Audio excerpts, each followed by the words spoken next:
Hey, what's up guys, in this video we're going to talk about while loop in C++ programming. The while loop is used to execute part of the program repeatedly, and the syntax is first you have the while keyword and inside the parentheses we have the condition. If the condition become true, then the code we write inside the curly braces will be executed. The while loop is used where the number of iteration is not fixed.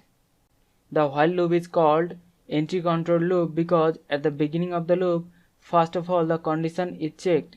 If the condition is true, then only the block of code will be executed, and that's why it is called entry control loop. So in this example program, inside the main method, we're going to create one while loop. So first we're going to create one integer variable I and assign it the value 1, and then we have the while keyword and the condition is I less than equal 5. So as long as the condition is true, then the code inside the curly braces will be executed, and I'm gonna print the value of I alongside one space, and in every iteration I'm going to increment the value of the variable I.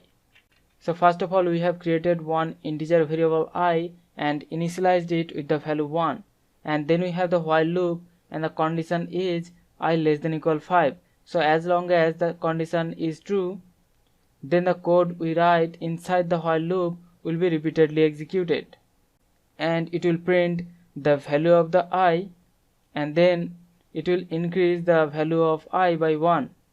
So in the first iteration it will print the value of the variable I, which is initially 1, so it will print 1, and then it will increase that by 1. So in the next iteration again the condition will be checked, so which is true, so it will print the new value of the variable I and it will print 2, and this way it will continue to print the numbers from 1 to 5, and we are gonna have that output onto the console. So now I'm gonna save this program and I'm gonna run the program, and you can see the output we have the numbers printed from 1 to 5. So this way we can use the while loop and we can repeatedly execute a portion of the code. So hope you understand the concept. We'll see you in the next one. Thank you.